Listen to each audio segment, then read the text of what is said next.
ستره نمازگزار.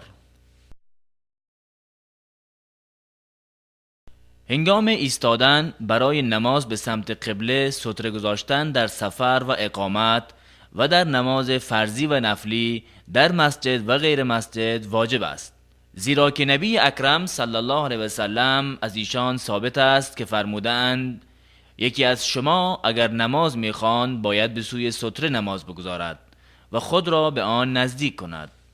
و از وهب رضی الله عنه روایت است که گفت نبی اکرم صلی الله علیه و سلم در منی بر ما امامت کردند، چوب دستی کوتاهی را در پیش رویشان به زمین کوبیدند، سپس با ما 2 رکعت نماز ادا کردند و از عبور افراد میان خود و ستره‌اش جلوگیری کند.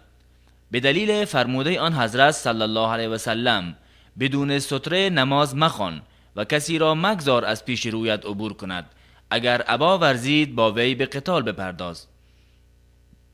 و همچنین آن حضرت صلی الله علیه و سلم می‌فرمایند اگر عبور کننده از پیش نمازگزار بداند که بر وی چه چیزی است، اگر 40 در بعضی روایت سال، ماه و روایت دیگر روز باشد بایستد، برایش بهتر است از این که از پیش نمازگزار عبور کند. ستره در نماز نه تنها برای جلوگیری عبور از پیش روی نمازگزار بوده، بلکه برای نمازگزار این فرصت را می‌دهد تا تفکرش را به ادای نماز ترکیز داده و از تشتت فکر در نماز جلوگیری کند.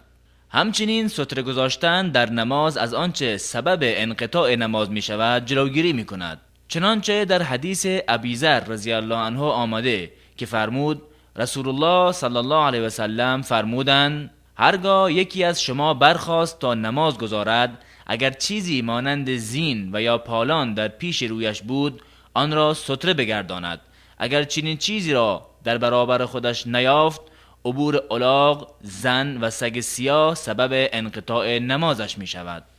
گفتم ای اباذر، در سگ سیاه از سگ سرخ و زرد چه تفاوتی دارد؟ فرمود ای برادرزادم، من از رسول الله صلی الله علیه و سلم همان طوری که پرسیدی سوال کردم. فرمود سگ سیاه شیطان است.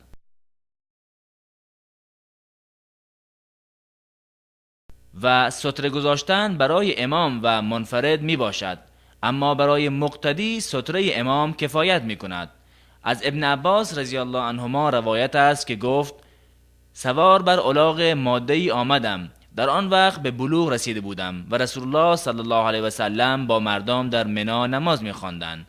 از پیش روی صف نمازگزاران عبور کردم، از الاغ پیاده شده آن را رها کردم تا بچرد و داخل صف شدم.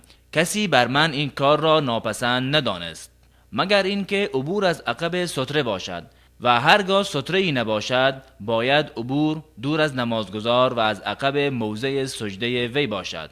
ولی برخی از اهل علم مسجد الحرام را از این امر مستثنا می دانند و عبور از پیش روی نمازگزار را مجاز می دانند، نظر به عموم دلایل رفع حرج.